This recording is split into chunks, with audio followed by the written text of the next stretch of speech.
चलो जी, तो जो हम चैप्टर, बेटा पहले याद दिलाते, क्लास के बाद दूंगा। हाँ जी, तो कहने का मतलब क्या है, we are starting probability chapter. अब बोलना नहीं है, जिससे जो पूछूं वो बताना मेरे को। देखो, प्रोबेबिलिटी कोई ऐसा टॉपिक नहीं है जो पहली बार पढ़ने जा रहे हो। प्रोबेबिलिटी आप 8 उससे पहले भी, ठीक है जी, और 9 और 10 में तो ऑब्वियसली पढ़ोगे ही पढ़ोगे, और उसके बाद भी पढ़ोगे, उसके बाद भी पढ़ोगे। तो हर बार ये अपना एक अलग लेवल लेकर आने वाला है। बट मैं फिर भी कहूं, 9th और 10th की प्रोबेबिलिटी में कोई बहुत ज्यादा फर्क नहीं। अगर बेशर्ते आप 9th तक वो लेवल पढ़कर आए हो जो हम 10th में पढ़ेंगे, तो मैंने तो पढ़ाया था। आई बात समझ में? क्लियर है चीज? और कितना ध्यान है कितना नहीं है वो एक अलग मैटर है, ठीक है? कि प्रोबेबिलिटी जो चैप्टर था, बताओ टर्म 1 में आया था, टर्म 2 में आया था? क्या बात, कितनी याददाश्त तेज है हमारी। टर्म 1 में आया था, टर्म 2 में आया था? टर्म 2 में आया था। कितना सोचने में टाइम लग रहा तुम्हें। तो जी, क्वेश्चन मेरा ये है, what do you mean bye probability? Probability हम किसे कहते हैं? क्वेश्चन मेरा ये है, what do you mean bye probability? What is probability? कौन बताएगा? हाँ जी सर। होने की संभावना, पर्टिकुलर। बेटा हिंदी में बोला सही था, कोई दिक्कत नहीं है। चीज के होने की संभावना जो किसी बार पर्टिकुलर टाइम में हो सकती है, तो प्रोबेबिलिटी। ठीक है, गुड, बैठो। हाँ जी, और कोई कुछ बताना चाहेगा, इसमें कुछ ऐड ऑन करना चाहेगा? किसी चीज के होने की संभावना, भाई संभावना हिंदी में प्रोबेबिलिटी का अनुवाद है। बिल्कुल कुछ ऐड करना चाह रहे हैं? हाँ भाई हार्दिक, दोबारा दोबारा दोबारा दोबारा।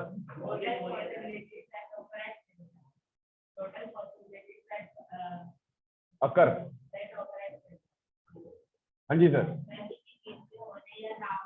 एक्सीलेंट, बहुत बढ़िया। किसी चीज के होने की या ना होने की संभावना को प्रोबेबिलिटी कहते हैं। संभावना कौन है भी नोट, हमारी क्लास में तो है नहीं, है ना? तो किसी चीज के होने की या ना होने की पॉसिबिलिटी को, संभावना को हम प्रोबेबिलिटी कहते हैं। सिर्फ होना नहीं बेटा, ना होना भी। फॉर एग्जाम्पल, मैं जब एग्जाम्पल लेता था, आज तो वो बात नहीं हो तो श्योर हो गया, मैं कहता था कितने, क्या लगता है आज बारिश होगी, क्या चांसेस है? हो ही रही है, क्लियर है चीज। अब हम कहें क्या लगता है गुजरात जीतेगी, जीत चुकी, तो श्योर इवेंट हो गए। बस कहने का मतलब बेसिकली क्या है, हमने ये कहा क्या लगता है कल बारिश होगी, उसकी क्या पॉसिबिलिटी है, और क्या लगता है कल ना होने की, बारिश ना होने की पॉसिबिलिटी क्या है। तो दोनों ही चीज प्रोबेबिलिटी है, सिर्फ होने को प्रोबेबिलिटी नहीं बोलते। आई बात समझ में? क्लियर?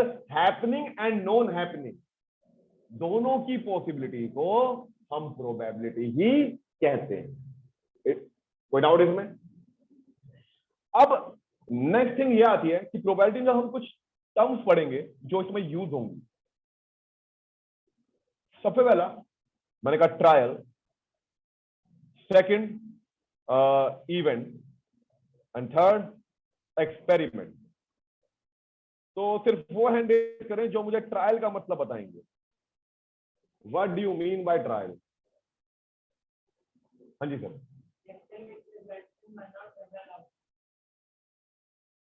ठीक है। हाँ जी, और कोई? देखो एक वर्ड जो आया वो तो बेटर आया, एक्शन, या फिर मैं कहूं एक्टिविटी, रादर देन क्या। एक्शन का मतलब यहां पर क्या है कि कुछ भी आपने परफॉर्म किया, आपने कुछ भी किया, वो एक ट्रायल है। आपने कॉइन को टॉस किया, एक एक्शन परफॉर्म किया, वो एक ट्रायल है। आपने डाइस को रोल किया, एक एक्शन परफॉर्म किया, वो एक ट्रायल है। आपने प्लेइंग कार्ड में से एक कार्ड निकाला, एक एक्शन परफॉर्म किया, वो एक ट्रायल है। आई बात समझ में? क्लियर चीज? तो भाई action perform is a trial. जो भी आप एक्शन परफॉर्म कर रहे हो, जो भी एक्टिविटी परफॉर्म की जा रही है, उसे हम ट्रायल कहते हैं। क्या कहते हैं? Trial. Without. Next, event. Event का मतलब कौन बताएगा? ध्यान दो सुनना। Outcomes of a trial, result of a trial. हमने यहां एग्जांपल लिया, tossing a coin is a trial, rolling a dice is a trial. आई बात समझ में? इसी तरीके से कि भाई हम कहें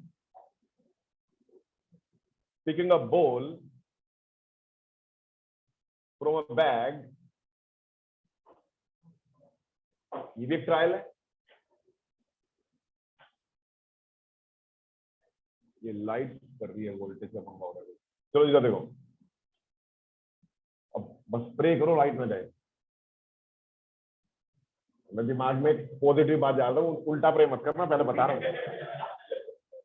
हाँ जी, तो picking a ball from a bag, ये क्या है? एक ट्रायल है। तो बेटा इन सबके आउटकम, इन सबके रिजल्ट, मैंने कहा भाई टॉसिंग अ कॉइन, इसके आउटकम क्या होंगे? या तो हेड या तो टेल, ये आउटकम्स हो गए। और रोलिंग द डाइस, मैंने कहा भाई 1 2 3 4 5 6 में कोई भी नंबर आ सकता है, ये इसके आउटकम्स हो गए। आई बात समझ में? क्लियर है? तो ये आउटकम्स हो गए कि क्या आउटकम पॉसिबल है, क्या पॉसिबिलिटीज है। एक्सपेरिमेंट क्या है? एक्सपेरिमेंट ना ट्रायल प्लस इवेंट दोनों को मिला के एक्सपेरिमेंट बनता है। मतलब मैं ये बोलूं, समझो ध्यान से, tossing a coin and noting its outcome. Tossing a coin and noting its outcome, ये एक्सपेरिमेंट है। मतलब आपने ट्रायल की बात भी कर ली, आपने आउटकम की बात भी कर ली। तो experiment is the aggregate term which include both the above. आई बात समझ में? क्लियर है? तो बेटा ये चीजें हम बार बार जब पढ़ते हैं ना, हमें इनका मतलब ही नहीं पता होता, बस हम बोले जा रहे होते हैं हाँ जी इवेंट हो रहा है सर, ये तो ट्रायल था सर, ये इवेंट है। अरे पता तो हो इवेंट होता है, पर वो नहीं पता सर। आई बात समझ में? क्लियर है चीज? कोई डाउट? चलो अब एक बहुत ही मुश्किल क्वेश्चन पूछने वाला हूं, बहुत ही ज्यादा मुश्किल, जो आपने आज तक कभी पढ़ा नहीं है, तो इसलिए बहुत ही सोच समझकर जवाब देना। अब फिर पढ़ा नहीं तो जवाब कैसे देंगे? प्रोबेबिलिटी कैसे निकालते हैं? इतनी सिंपल चीज पूछी मैंने और उसमें हाँ फिर दी। Favourable upon total out. तो हम कहते हैं भाई नंबर ऑफ फेवरेबल आउटकम, और आउटकम को मतलब जानते हैं क्या होता है भाई, upon total number of all outcome. तो in short favourable upon total, ऐसी प्रोबेबिलिटी निकालते थे, ऐसी हम पॉसिबिलिटी निकालते थे। आई बात समझ में? तो इसका मतलब देखो, इसका मतलब क्या हुआ कि ये न्यूमरेटर अपॉन डिनोमिनेटर है। क्या है? तो ये क्या होगी बेटा? एक फ्रैक्शन। अच्छा फ्रैक्शन या फिर रैशनल या बोथ?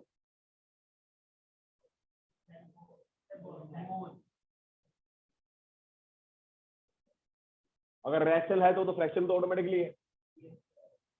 लेकिन मैं आपसे ये पूछूं कि फ्रैक्शन या रैशनल नंबर, तो आप क्या जवाब दोगे? फ्रैक्शन। हाँ जी फ्रैक्शन दोगे जवाब।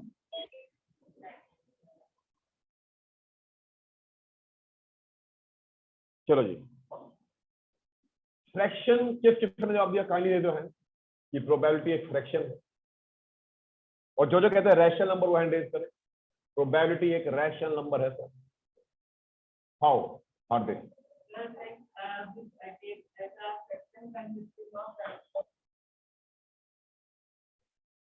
चलो अच्छा मुझे एक चीज बता हार्दिक, सिंपल सी बात, रैशनल, मैंने पहले ही बताया था, आपसे पूछ रहा हूं, आप बताना सर, रैशनल नंबर और फ्रैक्शन में क्या डिफरेंस होता है? जो हैंड इसके क्या कर सकता है, लेकिन मेरा क्वेश्चन आपसे है, what is the difference between rational number and a fraction? Rational number में negative integers and positive integers दोनों कंबाइन कर बनाते हैं, और फ्रैक्शन जो हमने बेसिकली शुरू से पढ़ा है, फ्रैक्शन रैशनल नंबर के बाद में आया, तो फ्रैक्शन हम पॉजिटिव में डील करते हैं। क्यों? क्योंकि बहुत सिंपल क्या है कि ये सब बेटा आधा जवाब बिल्कुल ठीक, लेकिन आधे में फंस गए। रीजन इज क्यों? देखो आप हमारे पहले पढ़ने आए हो, लेकिन हम जो भी चीज पढ़ते हैं ना सर, वो ये नहीं कि जब चैप्टर उठाया करना स्टार्ट होगा, आप देख रहे हो, हम जो भी चीज पढ़ते हैं सर वो विद लॉजिक पढ़ते हैं। रीजन क्या उसके पीछे? क्योंकि मैथमेटिक्स का मतलब ही है, मैथमेटिक्स किससे बना है? मैथमा वर्ड से, जिसका मतलब क्या होता है? All about logic and reasoning. तो हम यहां पर अट्टा नहीं मारते थे बेटा। फ्रैक्शन होता है part of a whole, part of a whole. तो एक पार्ट किसी का नेगेटिव हो सकता है। भाई मैंने कहा भाई टोटल नंबर 10 है, 10 में से एक नंबर लिया तो 1/10 हो गया। या बहुत पुराना एग्जांपल जो आप पहले से पढ़ते आ रहे हो कि लेट से हमने यहां पर कहा, सर मैंने तो कहा नहीं ये पिज्जा है, लेकिन आप कहते हो तो मान लेते, ठीक है। नहीं मैं तो पिज्जा बोलता नहीं, भूख लग जाती है ना, तो मैंने कहा क्यों किसी की अंतरात्मा को जगाना, ठीक है। तो इधर देखो, तो हमने कहा शेडिज्म जो है इसके हम क्या कहते हैं सर? 3/4। अगर ये शेड होगा नहीं तो आप क्या बोलोगे सर? 0/4। क्या आप बोलोगे sir? -1/4। It is a part, या तो होगा या नहीं होगा, या तो ये होगा, ये लॉजिक है बेटा। फिर फ्रैक्शन कभी नेगेटिव में नहीं हो सकती, रैशनल में हो सकता है। तो प्रोबेबिलिटी नेगेटिव में कैसे हो जाएगी? अब सोच कर देखो, क्या किसी चीज की पॉसिबिलिटी नेगेटिव हो सकती है? या तो होगी या तो नहीं होगी। तो इसीलिए प्रोबेबिलिटी कभी भी एक रैशनल नंबर नहीं होगी, ये ध्यान रखना। बट कंफ्यूजन, वो हमेशा एक फ्रैक्शन है। चलो जी और आगे बढ़ते हैं। अगर मैं जवाब देना मुझे, fraction into 100 is equal to what? फिर हैंड रेज होना चाहिए। फ्रैक्शन, मैंने कोई नई चीज नहीं पूछ ली, लेकिन फिर भी सबके हैंड रेज नहीं है, तो I am very much surprise. Fraction into 100 is equal to what? थोड़ा सोचो, जवाब आएगा। हाँ प्रियांश, परसेंटेज।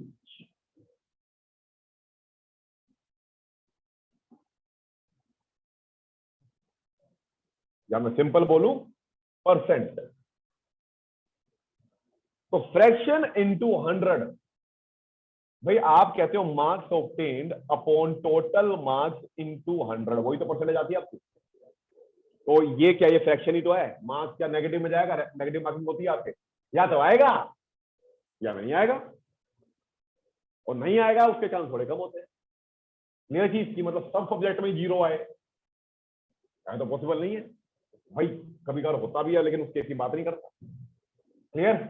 आई बात समझ में? तो हम उसकी पॉसिबिलिटी निकालने को नहीं बैठे, लेकिन इसमें हम एक रिलेशन पढ़ने वाले हैं, समझना ध्यान से।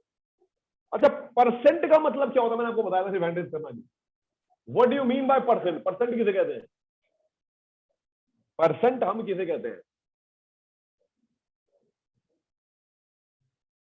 क्या बात, 100 में से कोई पर्टिकुलर हिस्सा, 100 में से कोई पर्टिकुलर हिस्सा, ठीक है, काफी हद तक ठीक है सर। देखो मैंने आपको बताया था परसेंट, ये 2 वर्ड से बना है। सेंट मतलब सेंचुरी, सेंचुरी वर्ड से बना है, और पर मतलब एवरी। तो एवरी सेंचुरी मतलब एवरी 100। तो हम कहते हैं 3%, इसका मतलब है 3 पर एवरी 100, इसलिए अपॉन में 100 लगाते हैं। परसेंट का मतलब वो ये है कि पर सेंचुरी, पर 100। आई बात समझ में? क्लियर है चीज? तो वापस से आते हैं जी उसी कंसेप्ट पे, जो मैं आपको एक और बता सकता था और आपको शायद पता भी हो, लेकिन नहीं, मुझे मजा नहीं आता वैसे, और जहां मुझे मजा नहीं आता, मैं स्टूडेंट को मजा कैसे आएगा? है ना? हो सकता है आपको आ भी जाए, लेकिन मुझे तो आता नहीं, और मुझे अपने मजे की ज्यादा परवाह है आपको मुझे। चलो जी, जोक से पार्ट वापस आते हैं। तो हमने यहाँ पर क्या कहा कि बेटा परसेंट जो है वो पर सेंचुरी पर 100 है। अच्छा एक चीज बताओ, अगर परसेंटेज में पॉसिबिलिटी बात करूं, अगर परसेंटेज में पॉसिबिलिटी की बात करूं तो मैं मिनिमम क्या परसेंटेज बोलूंगा पॉसिबिलिटी की? किसी चीज की पॉसिबिलिटी की परसेंटेज मिनिमम क्या हो सकती है? 0%। और किसी चीज की मैक्सिमम परसेंटेज वाइज पॉसिबिलिटी क्या हो सकती है? 100%। और अभी हमने सीखा, और ये तो सीखा पहले बता, लॉजिक से लिखा, परसेंट का मतलब 0/100 है, और यहाँ 100/100 ये फ्रैक्शन में चेंज कर दिया आपने, देखो कर दिया। 0/100 इज ये 1, इसीलिए कहते हैं प्रोबेबिलिटी की जो वैल्यू है ना वो 0 to 1 तक लाया करती है। 0 से कम नहीं होगी, 1 से ज्यादा नहीं होगी, 0 से 1 इसके बीच में, फ्रॉम 0 to 1, फ्रॉम बिटवीन नहीं, फ्रॉम 0 to 1। आई बात समझ में? क्लियर है चीज, उसका लॉजिक ये है। कोई डाउट? आई बात समझ में? चलो इसी के साथ एक चीज और समझते हैं, फिर आगे बढ़ेंगे। ले बेटा ले ले ले ले, मैं नहीं आना चाहिए बस। इधर देखो, अब इसी जगह एक चीज और सीखते हैं। हमने कहा भाई कल रेन होने के चांसेस, सर क्या लगता है कितने % चांसेस है कल रेन होगी? कोई भी रफ आइडिया, प्रोबेबिलिटी है? 50? क्या सर? 25? चलो जी 25 ले लिया मैंने। और भी कोई बताना चाहता है अपने मन की इच्छा है तो बता दो। 100%? चलो जी वो भी ले लिया। 75? चलो ये भी ले लेते हैं। और कोई बताना चाहेगा? 70%? चलो किसी का कोई और विचार धारणा या काफी है?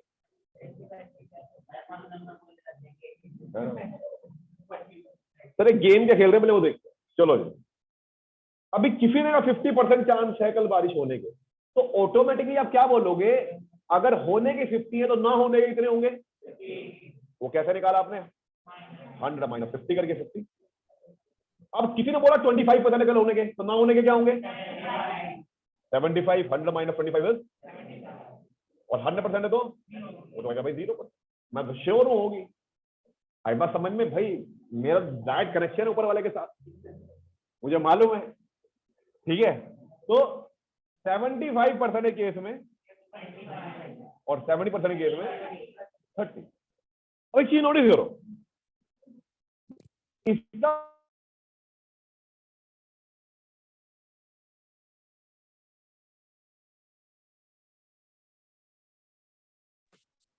हाँ जी, इसका मतलब ये हो गया कि भाई अगर मैं कहता हूं बारिश कल रेन होने के चांसेस 50% है तो ना होने की 50% है। तो अगर आप ये चीज देखो, आप इसलिए तो 100 में से माइनस कर रहे थे उसको, हाँ है ना? ये क्या है? हैपनिंग। ये क्या है? Non happening.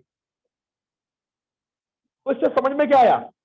समझ में ये आया 50% होता है 0.5, फ्रैक्शन में बात करूं 50/100, ये भी 50/100 0.5, और ये 100/100 1।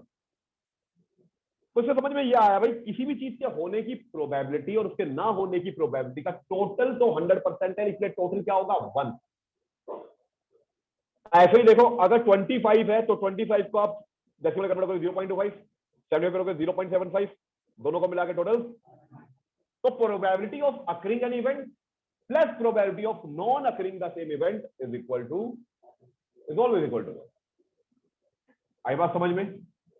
समझ आया जी? क्लियर है चीज? चलो ये बात हमने कुछ प्रोबेबिलिटी से रिलेटेड फैक्ट्स पढ़े। अब हम आगे बढ़ते हैं। देखो बेटा कुछ पर्टिकुलर क्वेश्चन लेते हैं, फिर केस देखेंगे एक करके।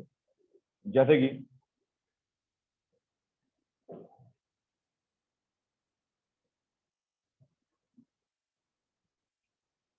ये मैंने आपको बताया ही सब कुछ, इस पर आऊंगा अभी। हाँ जी देखो पहला क्वेश्चन हमारे पास है, लेकिन ये कार्ड वगैरह ना, अभी कार्ड पे आते हैं। क्वेश्चन नंबर 2 पढ़ना पहले। कह रहा find the sample space of machine failure during a particular day. क्या बोला उसने? Find the sample space of machine failure during a particular day. भाई पहली बात तो हमें ये समझना है कि सैंपल स्पेस होता क्या है, समझो ध्यान से। ये जो वर्ड है ना, ये वर्ड कंप्राइज करता है ऑल पॉसिबिलिटीज को in a special kind of bracket.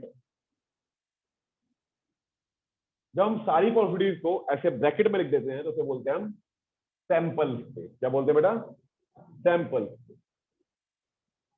तो इन शॉर्ट हमें यहां पॉसिबिलिटी बतानी है कि भाई फाइंड द सैंपल स्पेस यानी all possibilities of machine failure during a particular day. Minded या प्रोबेबिलिटी नहीं पूछी, यहां पॉसिबिलिटीज पूछी आपको। तो भाई क्या लगता है आपको एक दिन में मशीन कितनी बार खराब होगी? हमने कहा भाई या तो एक बार भी ना हो, या एक बार हो, या दो बार हो, या तीन बार हो, या चार बार हो। आई बात समझ में? क्लियर है? विदाउट तो इसमें कोई फिक्स्ड आंसर आप नहीं दे सकते, पॉसिबिलिटी की को डिफाइन नहीं कर सकते, इतनी ही होंगी। आई बात समझ में? क्लियर है चीज? कोई डाउट? तो हमने कहा हाँ क्लियर है चीज। भाई एक लिमिट तो होगी फिर भी टाइम बाउंडेशन के अकॉर्डिंग, लेकिन उसमें ये नहीं पता ना उसमें कितनी कितनी बार हो जाए, हम एग्जैक्टली नहीं कह सकते। कोई डाउट कंफ्यूजन? क्लियर है चीज? चलो जी नेक्स्ट केस देखते हैं।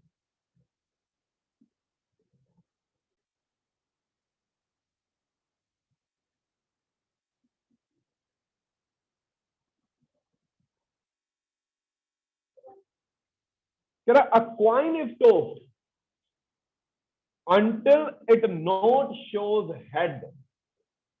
एक क्वाइन को जब तक टॉस किया जाएगा, जब तक उछाला जाएगा, जब तक कि उस पर क्या ना आ जाए, हेड ना आ जाए। जब तक क्या ना आ जाए बेटा, हेड ना आ जाए। आई बात समझ में? क्लियर है चीज? तो हमने यही कहा कि भाई हेड जो है, देखो एक क्वाइन को जब तक टॉस करोगे जब तक क्या ना आ जाए, ऋषभ ना आ जाए, हेड ना आ जाए। तो बेटा हो सकता है हेड पहली बार में आ जाए, हो सकता है हेड और वहीं पर रुक जाओ, खत्म, आगे टॉस करना ही नहीं पड़ेगा, पहली बार में हेड आ गया। हो सकता है पहली बार में हेड ना आए, अगर पहली बार में हेड नहीं आएगा तो क्या आएगा, दो ही तो आउटकम होते हैं उससे, तो टेल आ गया। दूसरी बारी में हेड आ जाए, वो वहीं रुक गया। हो सकता है पहली दोनों बार में हेड ना आए तो क्या आएगा, और तीसरी बार में हेड आ जाए। हो सकता है कि भाई फोर्थ टाइम पे हेड आए तो फर्स्ट 3 टाइम्स में क्या आएगा फिर, लाइक वाइज कौन एंडलेस। आई बात समझ में? क्लियर है कि भाई कॉइन को जब तक टॉस करना है जब तक हेड ना आ जाए, तो हम डिफाइन हम बता ही नहीं सकते एग्जैक्ट कितना होगा। एक बार पहले फर्स्ट टाइम पे आ जाए, सेकंड पे आ जाए, थर्ड पे आ जाए, 10th पे ना आए, 100 पे भी ना आए, टेल आता रहे, ओ लगा रहे। आई बात समझ में? कोई डाउट कंफ्यूजन? क्लियर है? लेकिन हाँ एक बात है, कोई पहले मजाक करे पहले बता दूं, कॉइन पे दोनों चीजें थी, टेल और हेड। अनबायस्ड कॉइन था, अनबायस्ड मतलब पक्षपात नहीं। तो ये बहुत बार आप ये वर्ड फोकस कर देखो भी, अनबायस्ड कॉइन, तो कंफ्यूज मत होना। अनबायस्ड कॉइन का मतलब कॉइन एकदम सही है, टेल हेड दोनों है। अब वो बोलेगा या ना बोलेगा, आपको तो यही बात माननी। और कभी कभार ऐसा होता है, हो सकता है वो स्पेशल केस दे आपको, लेकिन कॉइन में नहीं देगा, वो डाइस में दे सकता है कि कॉइन में दोनों तरफ टेल बोले, आने की प्रोबेबिलिटी बताओ, टेल आने की, तो फिर तो मजाक होगा, तो वन ही बोलोगे आप। आई बात समझ में? दोनों तरफ टेल है, आउटकम भी वही, फेयर भी वही, तो बताओगे आएगी तब भी प्रोबेबिलिटी, तब भी वही आएगी, वन निकालनी तब भी पड़ेगी। कोई डाउट कंफ्यूजन? क्लियर है चीज?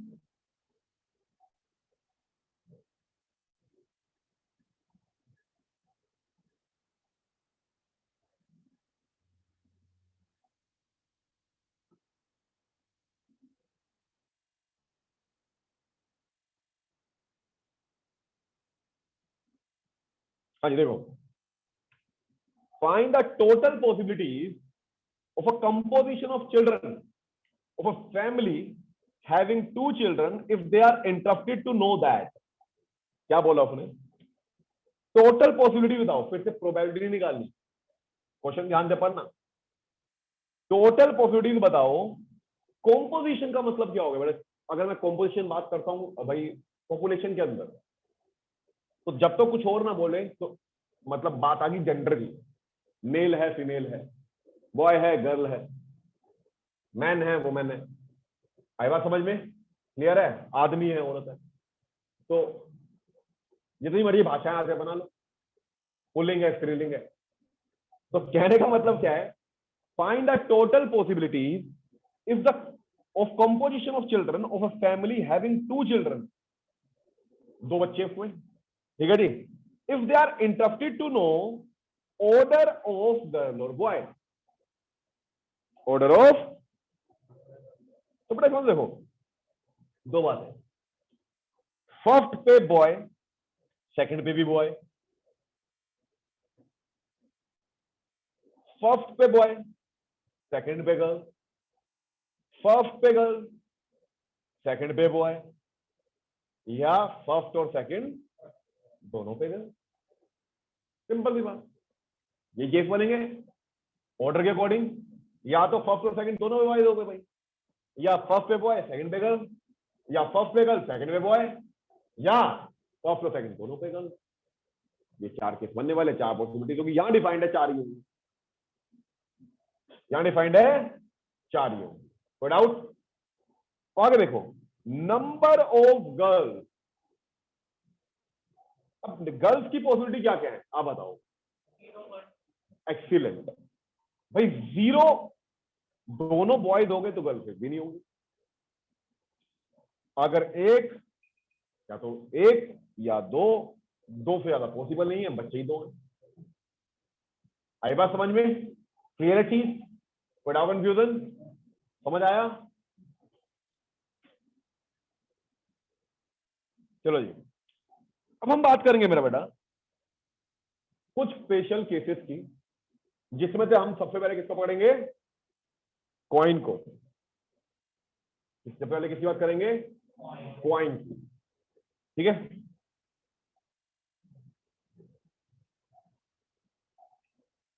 अब हम ये बात सब जानते हैं, एक कॉइन के 2 फेस, हेड्स और टेल, ठीक है। अब हिंदी में कुछ कहते थे मैं भूल गया, ठीक है। हेड्स और क्या नहीं, ये नहीं बोलते थे, कुछ और बोलते थे। पता है इससे एक किस्सा याद आया। कई बार कॉइन नहीं होता था, हम क्रिकेट खेलते थे पहले, तो टॉफी का रैपर होता था पॉकेट में, और या फिर आम पाचन वगैरह आया करती थी, या कुछ ऐसे ही होता था, चटमोला टाइप कुछ, तो उसमें एक तरफ इंग्लिश में लिखा होता था, एक तरफ हिंदी में। तो चाहते बोल हिंदी इंग्लिश, तो ये चीजें हो सकते हैं आज भी करते हो बच्चे, या फिर टैप टैप करके वापस आते हैं। तो हमारा, हम कहते हैं इंडियन होते ही जुगाड़ में अपना ही कोई कॉइन का टॉप निकाल लेते हैं। तो जो कॉइन में एक हेड और एक टेल। तो अब बात करते हैं यहां पर एक कॉइन की, तो ये 2 ही पॉसिबिलिटी हो सकती है, आइदर हेड और टेल, और कुछ नहीं। हमने कहा सिंपल सी बात भाई, एक कॉइन की बात कर रहे हैं, या तो हेड होगा या टेल होगा, और 2 पॉसिबिलिटी, खत्म। कोई डाउट? अब चलते हैं आगे कि भाई 2 कॉइन्स हो, या एक कॉइन को 2 टाइम्स टॉस किया जाए। देखो बात दोनों अलग है, लेकिन दोनों का इंपैक्ट एक है। आप 2 कॉइन्स एक साथ टॉस करो, या एक कॉइन को 2 बार करो, इंपैक्ट सेम आने वाला है। अपना 2 कॉइन तक ना केस बहुत इजी लगता है, कि आप तो बहुत इजीली पहुंचोगे फिर, जैसे गर्ल्स और बॉय वाला, तो सेम कहानी होगी सर, है ना। पर दोनों पे हेड है, पहले पे हेड दूसरे पे टेल, पहले पे टेल दूसरे पे हेड, या दोनों पे टेल, खत्म। दोनों पे हेड, या फर्स्ट पे हेड सेकंड पे टेल, या फर्स्ट पे टेल सेकंड पे हेड, या फिर दोनों पे टेल, खत्म बात। टोटल 4 हो गए। लेकिन यहां पर मैं आपको कंसेप्ट सिखाने की कोशिश कर रहा हूं, और कुछ बच्चों को याद दिलाने की। ध्यान से देखो, देखो बेटा फर्स्ट दो coin we are two time, first time पे भी हेड और टेल होगा और सेकंड पे भी हेड और टेल। समझना ध्यान से। इसके जो मल्टीप्लाई क्यों लगाते हैं, क्योंकि एक दूसरे पे डिपेंड नहीं करता। अब सोचो आपने पहले पे हेड आ गया तो सेकंड पे टेल ही आएगा हमेशा, इंडिपेंडेंट है। तो जहां इंडिपेंडेंट होता है वहां पर फिर मल्टीप्लाई रोल प्ले करता है। ये आप और आगे चीज डिटेल में समझोगे और ये मल्टीप्लाई और इजीली समझ जाओगे भी आप। तो हमने कहा इसको अगर मुझे निकालना है तो देखो मल्टीप्लाई कैसे किया जाता है। पहले मैं h को इन दोनों से मल्टीप्लाई करूंगा, तो h into H, H care नहीं करना भाई, एच एच ट्रिक ऐसे बनाई है हमने, H H, h into T, h की बारी हो गई भाई, अब t की बारी, t इंटू एच और t into T, T T. ठीक है जी भाई, h into H H H, h into T H T, t into H T H, T into T T T. अब सर ये क्यों कराया, तो बड़ा आसान था सोचना, ये इसीलिए आगे चल के इतना आसान नहीं होगा सोचना। जब 3 कॉइन्स या 4 कॉइन्स आएंगे तो वहां सोचना पड़ेगा कुछ, और हो सकता है कोई आउटकम छूट भी जाए, लेकिन ये ट्रिक हमेशा काम आने वाली है। अब एक चीज और नोटिस करते हैं, देखो फर्स्ट कॉइन पे भी 2 आउटकम, सेकंड में भी 2 outcome, 2 into 2 2 square that is 4। यहां पर 2 की पावर 1 दैट इज 2, क्योंकि एक ही कॉइन था। यहां एक कॉइन 2 बार या 2 कॉइन, तो पहले भी दो दूसरी दो, 2 इंटू 2 2 स्क्वायर दैट इज, देखो टोटल 4 बने ना, विदाउट, क्लियर है। अब ये 2 स्क्वायर ये और आगे चल के समझ में आने वाला है आपको। और मैं तो हम कैसे क्या आउटकम अपने हेड और हेड अभी वही करेंगे, ठीक है, अभी वही करने वाले हैं। नेक्स्ट केसेस की हम बात कर रहे हैं यहां पर 3 कॉइन्स और 1 कॉइन 3 टाइम्स, इनफैक्ट दोनों का सेम आने वाला है।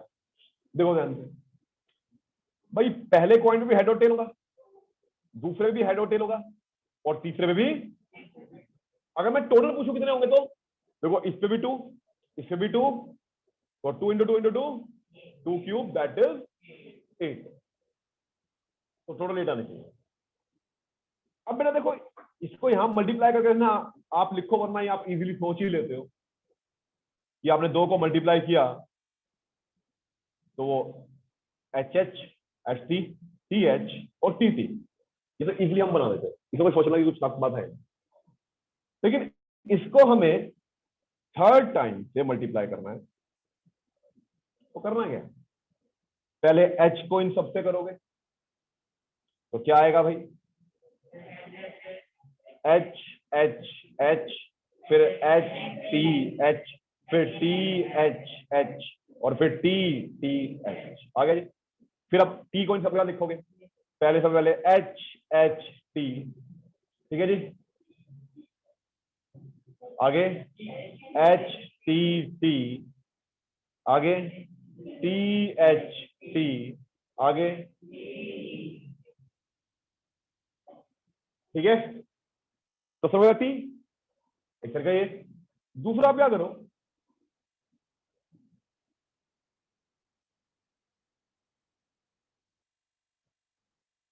ये एच एच है, H H H H, H T H T, T H T H, T T T T. हाँ भाई, ऊपर सबके साथ एच होना है, सबके एंड में एच, नीचे सबका टी होना है, सबके एंड में टी। हो गए।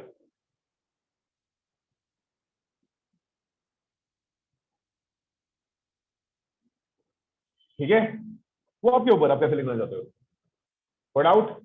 तो 8 आउटकम बड़े इजीली आगे, वरना हम सोचने बैठते तो टाइम लगाते और हो सकता है कुछ मिस हो जाता, हो सकता है मिस ना होता, लेकिन टाइम तो लगता है। वर्ड आउट, आई बात समझ में। तो ये बात हमने की 3 कॉइन्स की, और लेकिन अगर यहीं पर 4 कॉइन्स आ जाए तो आपने 16 वापस लाओ। मतलब लगा है जैसे HP लिखा हुआ था तो आपने H से मल्टीप्लाई किया तो HP आना चाहिए HP एंड में, एंड में। ठीक है। आई बात समझ में? वैसे आपकी इच्छा है, लेकिन एंड में कोई डाउट? क्योंकि 2 को आप बोल रहे हो ऑलरेडी हो चुका, थर्ड उसके बाद आएगा। बात को समझो, जब ये आउटकम आपने कब निकाले? पहले 2 होने के बाद। तो जब थर्ड लोगे तो वो पहले दोनों के बाद में ही तो आएगा, पहले कैसे आ जाएगा? इसीलिए एंड में। कोई डाउट? क्लियर है चीज?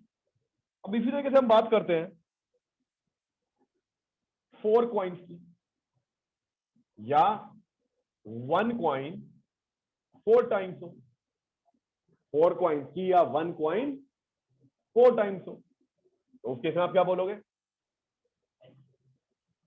देखो बेटा, आप देखो, पहली बात 4 बार तो HT into HT into HT, तो कंसेप्ट तो यही है, 4 है, 12 है तो 4 बार। तो टोटल आउटकम कितने बने? बहुत बढ़िया, 2 2 2 2 2 raised to the power 4, that is 16। Yes और नो? लॉजिक यही कहता है। अब हमने 3 का तो सीखा ही अभी। 3 का क्या सीखा हमने? हाँ जी, ले लिया।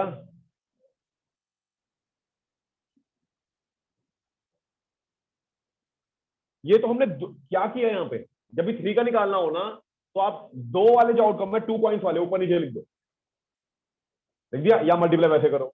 अब इनके साथ पहले ऊपर H, नीचे T, H T H T H और T, ये आ गया। अब इनके साथ एक बार और H, तो सबके एंड में H आ जाएगा और सबके एंड में T आ जाएगा, तो टोटल कितने हो जाएंगे? 16। लिख के दिखाऊं या समझ गए? सबके एंड में H आ जाएगा और सबके एंड में T आ जाएगा। अब देखो, होने को तो बहुत कम बन सकते हैं, लेकिन जनरली 4 पॉइंट मैक्सिमम अभी तक इतना ही देखा गया, इससे ज्यादा नहीं आए। तो आपको ट्रिक पता है एक बार हो, तो चांसेस बहुत रेयर है। आई बात समझ में? मोस्टली जो कॉमन है वो है 3 तक कॉमन है। आई बात समझ में? 4 कभी कभार पूछ लेते हैं, लेकिन इससे ज्यादा तो अभी तक पूछा नहीं गया। लेकिन अगर पूछा जाए तो आपको होता है 4 के निकाल के एक बार HP होता है। आई बात समझ? लेकिन हाँ, एक चीज पूछी जाती है कि भाई एक कॉइन को 6 टाइम टॉस किया गया, तो बताओ कितने आउटकम होंगे टोटल में? तो हम सिंपल कहते हैं, देखो बहुत बेसिक चीज है, एक पे देखो टोटल कितने हैं, 2, जितने टाइम है ना उसकी पावर बना दो बस। भाई हमने यही तो देखा, 2 इंटू 2 इंटू 2 इंटू 4 बार, 6 बार, तो 2 6 बार आएंगे तो 2/6 यानी 64। अगर ये 10 टाइम्स हो तो 2 raised to the power 10, that is 1024। कोई डाउट? ऐसा पूछा जा सकता है। एक पॉइंट को 6 टाइम टॉस किया तो आउटकम जो होगा क्या होगा? क्यों? मैंने एक पॉइंट को 6 बार उछाला तो 6 बार मतलब हेड पॉसिबिलिटीज फेवरेबल नहीं पूछ रहा, टोटल आउटकम कितने होंगे ये बताओ। टोटल आउटकम कैसे? अच्छा, एक कॉइन को टॉस करता है, टोटल आउटकम कितने होते हैं? एक पॉइंट को टॉस करूंगा तो एक आउटकम आएगा, मतलब चांसेस तो दोनों में से एक क्या आने का। बेटा प्रोबेबिलिटी नहीं पूछ रहा, टोटल पॉसिबिलिटी पूछ रहा हूँ। आउटकम का मतलब पॉसिबिलिटी। हेड से और टेल से, हाँ, या तो हेड जा सकता है या टेल जा सकता है, दोनों आ सकते हैं ना। दोनों आ सकते तो आउटकम यानी रिजल्ट उसका, तो रिजल्ट तो दोनों हो गए ना सर। ऊपर इतने अच्छे से सब करके आ रहे, नीचे कंफ्यूज भी हो गए। अभी आपने तो बताया, सबने तो बताया 2 पर 4 2 की पावर 4 16 आउटकम होंगे टोटल में, इसी कारण से तो होंगे। वो क्या आएगा वो अलग बात है, लेकिन बात जब आउटकम की हो रही है तो टोटल की हो रही है, टोटल पॉसिबिलिटीज की। आई बात समझ में? क्लियर है? हाँ सर।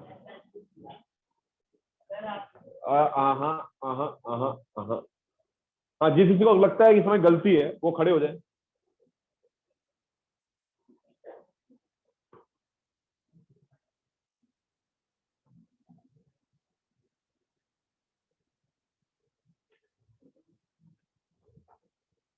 ये बैठ जाओ और बाकी खड़े हो जाए।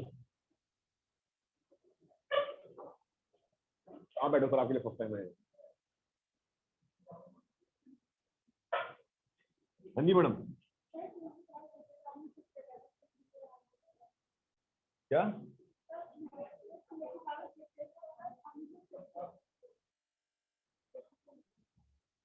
तो इतना बेसिक चीज नहीं पढ़ पाओगे। मैं बोले जाऊँ 64 64 64, उसने 6 वाला तब तुम्हें कंफ्यूज हो गए।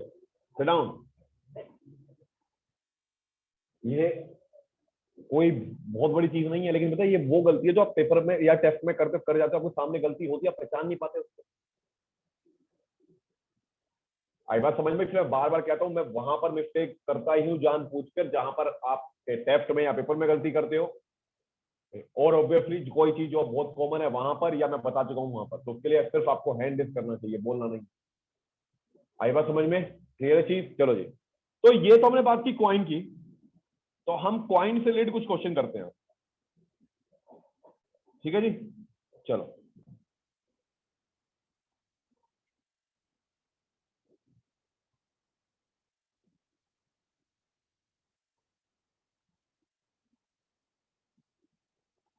अब देखो फर्क क्या इतना है, आपने ना, अगर आप केसेस देखो प्लेइंग कार्ड या डाइस, ये डाइस के केस है, तो आपने इतने केसेस ना, ये एक सिंगल क्वेश्चन है कहने को, लेकिन केस देखना इसमें 27 केस, मतलब अकेला क्वेश्चन 27 के बराबर है। तो जितने केस दिमाग में आते हैं डालता रहता हूँ, हो रहा है तो फिर कोई कहता है हाँ सर ये हुआ तो मैंने ये भी डाल दो। आई बात समझ में? क्लियर है चीज? तो ऐसे ही एक सिंगल सिंगल क्वेश्चन होगा, लेकिन केसेस यहाँ पे बस ये फर्क है 9 to 10, थोड़ा जो फर्क आएगा, और बेसिकली कुछ स्पेशल केसेस का आएगा और कुछ नहीं। चलो जी, आगे जी कॉइन से रिलेटेड क्वेश्चन देखते हैं फिर।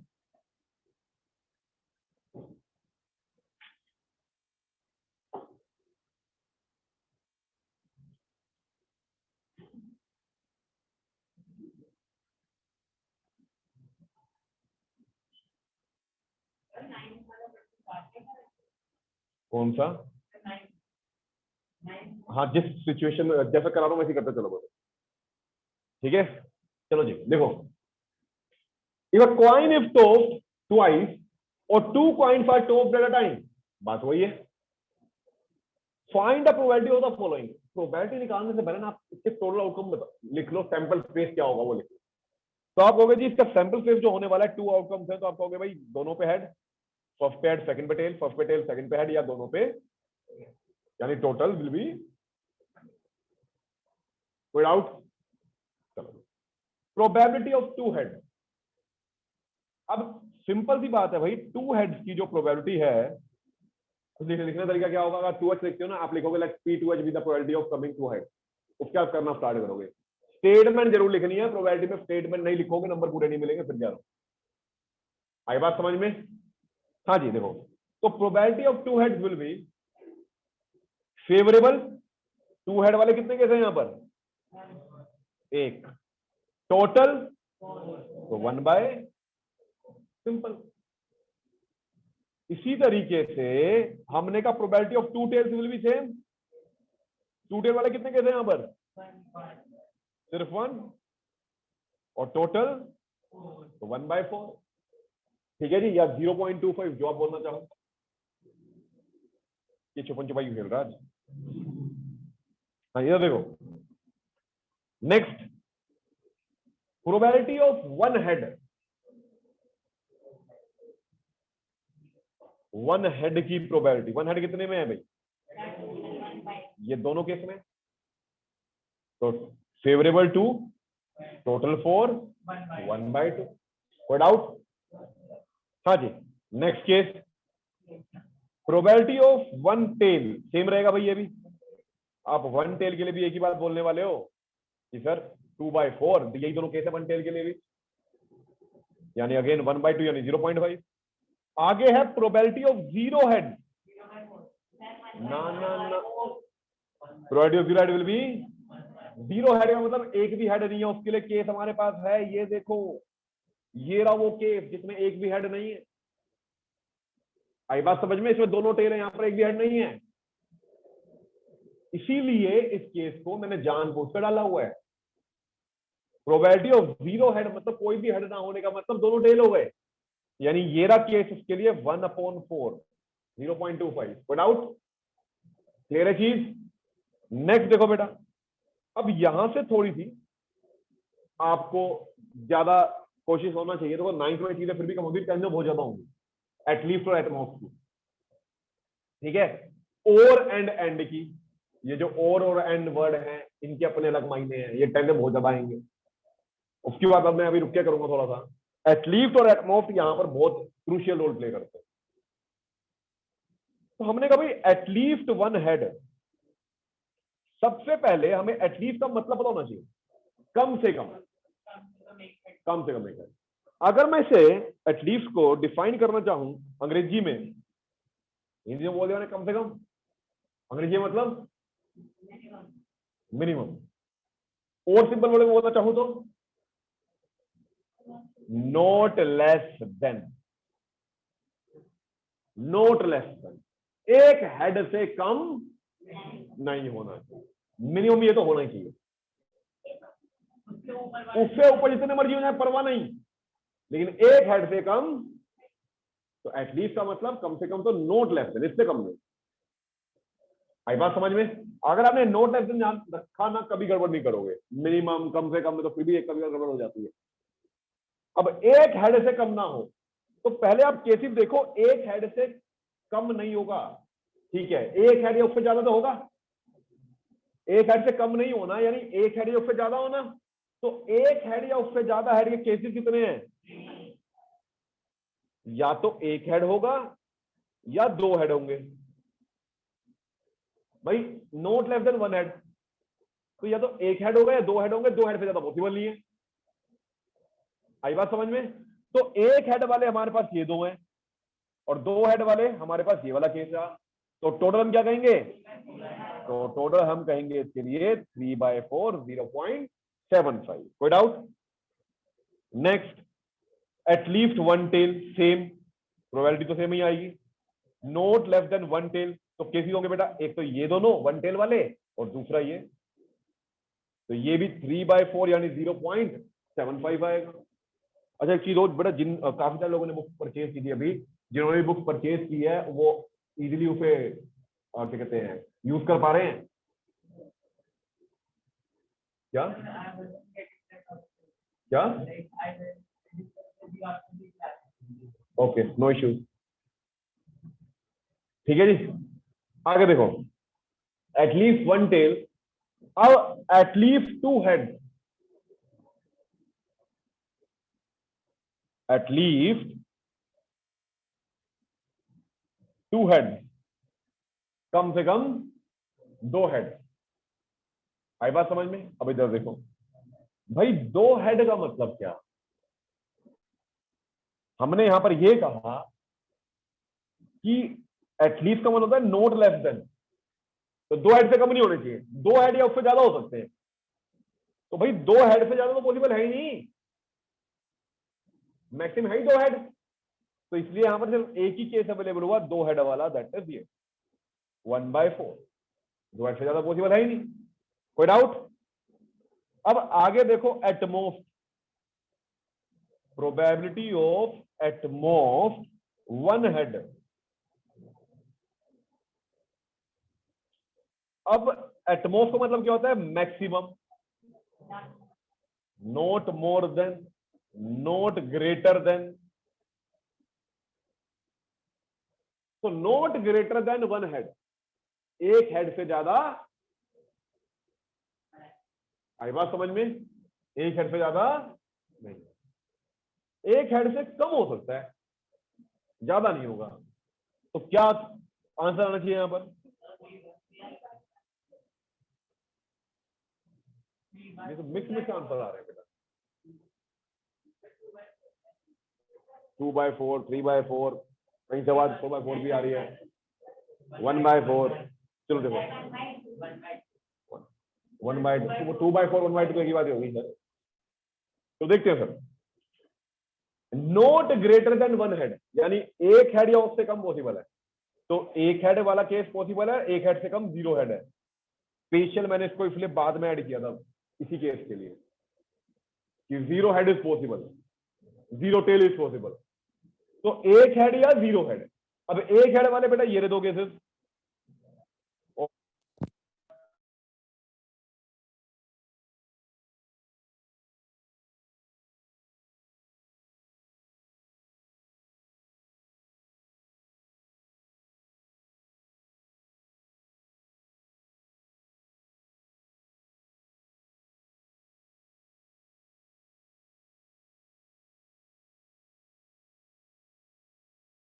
Sorry, you are not audible.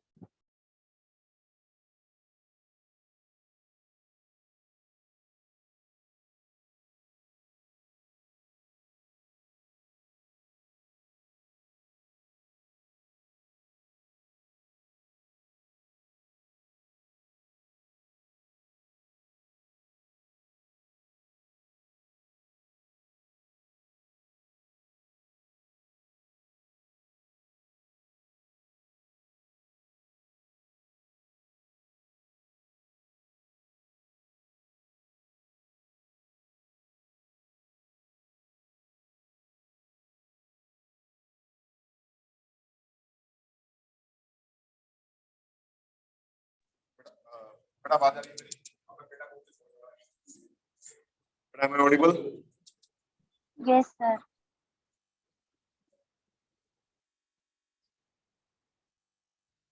ठीक है, तो नोट वन हेड का मतलब ये हुआ हमारा। अब नेक्स्ट है भाई at most two tails, at most two tail. तो इसमें क्या होगा? हाँ पहले सही बोल के अपना कर 4/4 टू टेल, मतलब टू टेल से नहीं होना चाहिए, टू टेल से ज्यादा नहीं होना चाहिए, कम चलेगा। तो हम कहेंगे भाई टू टेल वाला केस है, वन टेल वाला केस है, टू टेल वाला केस, तीनों केस पॉसिबल हो गए। तो टू टेल वाले ये रहे दोनों केसेस, वन टेल वाला टू टेल वाला ये रहा केसेस, वन टेल वाले ये दो केस रहे और जीरो वाला ये, तो चारों केस आ गए इस केस में। 4/4 यानी प्रोबेबिलिटी पॉइंट आउट। आई बात समझ में? इसलिए not greater then not less then, ये समझ में आई बात समझ में? क्लियर है चीज? अब नोट लेस देन और नोट इसमें क्यों कंफ्यूज होते हैं? क्लियर? एटलीस्ट देखो वर्ड आता है लीस्ट, मतलब ठीक है, तो समझ जाओ ये नोट लेस देन। मोस्ट मतलब काफी सारे, मोस्टली जो हम बोलते हैं तो वो ग्रेटर। आई बात समझ में? कोई कंफ्यूजन? चलो नेक्स्ट देखते हैं।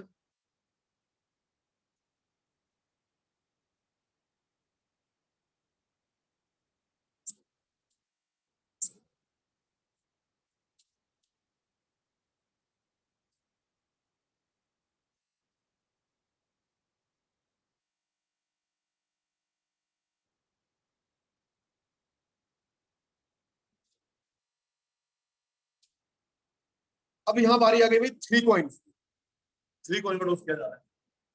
तो हमने भाई 3 कॉइन्स के लिए हमने 2 कॉइन के सारे केस लिख दिए, पहले दोनों पे हेड, पहले पे हेड दूसरे पे टेल, पहले पे टेल दूसरे पे हेड और दोनों पे टेल।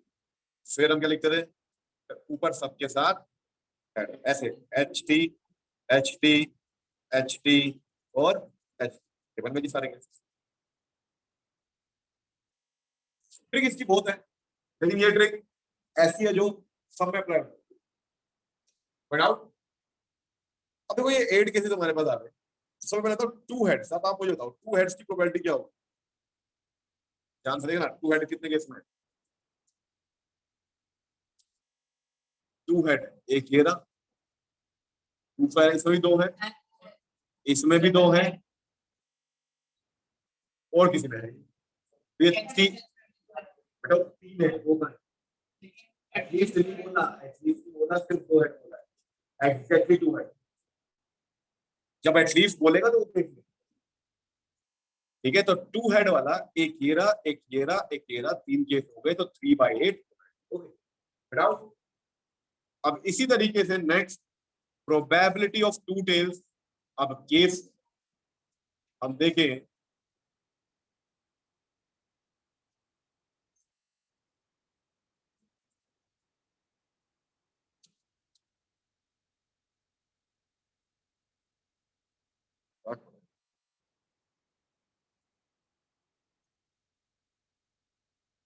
चलो जी, अब देखो केस जो है टू टेल्स वाला, एक ये है भाई, ये तो एच है, दूसरा भाई टू टेल्स वाला ये रहा, और थर्ड जो है ये तीन केस है, तो 3/, कोई डाउट कोई कंफ्यूजन? ठीक है, चलो आगे चलो। Next case is probability of 3 head.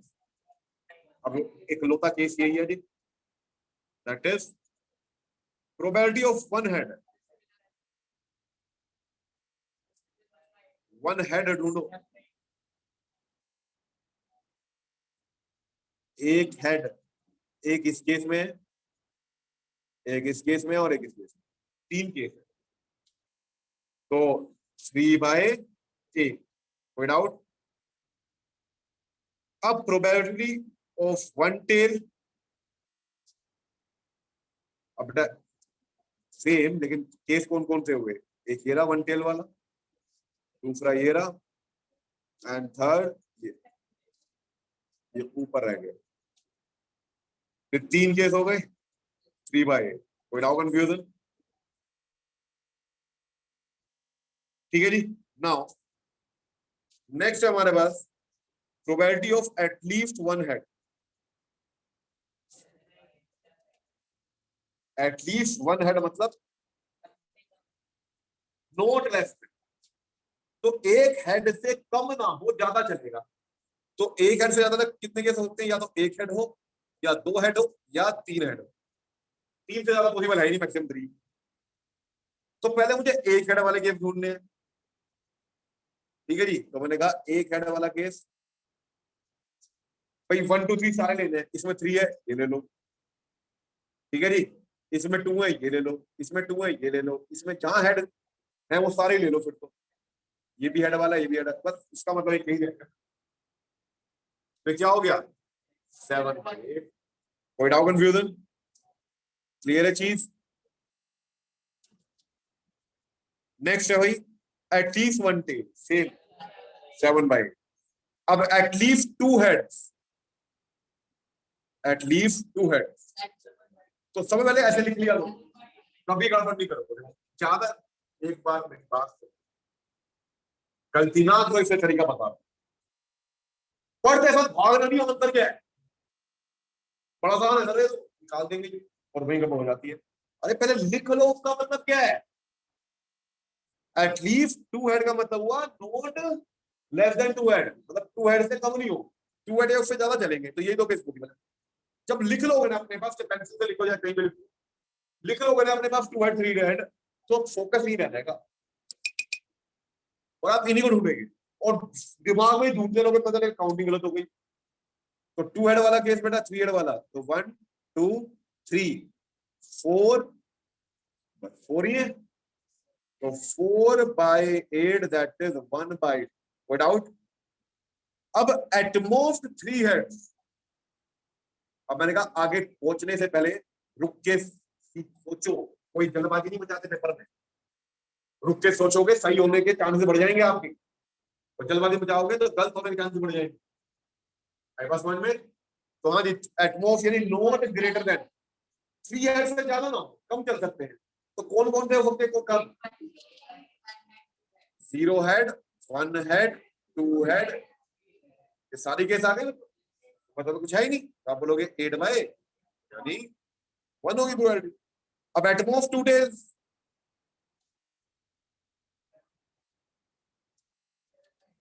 तो 2 टेल्स पहले लिखो, नॉट ग्रेटर देन 2 टेल, मतलब या तो 0 टेल या 1 टेल या 2 टेल, बचा सिर्फ 3 टेल रह गया ना, तो आगे क्या बचेंगे? 7 बचेंगे, तो 7/8, बड़ा कंफ्यूजन। क्लियर है चीज? तो इस तरीके से वैसे 4 वाले चांसेस देर होते हैं, लेकिन फिर भी आज तक बनाना आता है। तो हमने लगभग लगभग यहाँ पर 17 से 18 क्वेश्चन कर, आई बात समझ में? क्योंकि मैं एक ही में रिलेट करते हुए काफी सारे केस बना, कोई डाउट? चलिए आगे।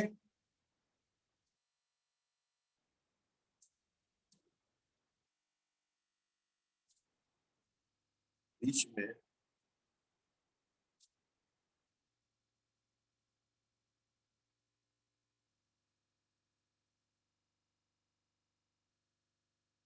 9 कहां से करेंगे बेटा? 9 क्वेश्चन तो उसका है, डाइस का भी। क्लियर है?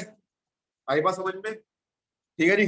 अब मैं ना थोड़ा और ज्यादा नहीं पढ़ा रहा क्योंकि बच्चे छुट्टी पे हो रहे थे, क्लियर है? तो आज के लिए पॉइंट के केस नहीं, लेकिन आप ध्यान रखना कमिंग वेडनेसडे हमारी क्लास कितने बजे है? 8 बजे। और अब आपकी क्लास मंडे टू फ्राइडे हो गई, यानी वेडनेसडे थर्सडे फ्राइडे, तो आपकी क्लास 8 बजे है ही, हो सकता है सैटरडे भी, तो वो मैं बाद में बताऊंगा। आई बात समझ लो, मेरे मन की इच्छा और आपके मन की इच्छा भी, अकेले मेरे की नहीं। ठीक है? टेस्ट लेना है बेटा? बिल्कुल लेता हूँ, बैठ जा। हेलो, हाँ जी। तो कहने का मतलब बेसिकली क्या है, अब हम नेक्स्ट क्लास में, जो कि हमारी परसों सुबह 8 बजे है, 8 से 9, तो उसमें हम इसे कैरी ऑन करेंगे। और चैप्टर जो मैं केस यहाँ पे डिसाइड करना है वो डाइस, और उसके बाद मोस्ट इंपोर्टेंट, इसमें मैक्सिमम बच्चे कंफ्यूज होते हैं क्योंकि प्लेइंग कार्ड सब खेलना। आई बात समझ में? पूरी जो खेल आई तो उसमें ज्यादा कंफ्यूजन रहती है। तो नेक्स्ट क्लास में ये दोनों केस होने वाले हैं और बहुत इंपॉर्टेंट होंगे दोनों केस। इसमें बहुत सारे क्वेश्चन बनते हैं एग्जाम में, तो गलती से गलती मत कर देना। बड़ी जल्दी आ गया। गलती से गलती मत कर देना कुछ। आई बात समझ में? क्लियर है? अब वेडनेसडे से लास्ट बार फिर बोल रहा हूँ 8 बजे। क्लियर है चीफ? आई बात समझ में? तो कमिंग वेडनेसडे थर्सडे फ्राइडे तो मिनिमम हमारी क्लास 8 बजे। क्लियर है चीफ? चलो मिलते हैं जी गुड मॉर्निंग में। नहीं रुको, दे रहा हूँ। सर हाँ बेटा। सर प्रोबेबिलिटी पार्ट 1 में है बुक में। नहीं बेटा, ये 2 में है, आप जब आओगे तो फिर लेना। ओके सर, वो आ गई आपके पास प्रिंटेड? हाँ बेटा, ऑलरेडी है। ओके सर, मैं ले लूँ। Okay, bye bye. कोई बात नहीं, कर ले लेंगे, परसों ले लेंगे।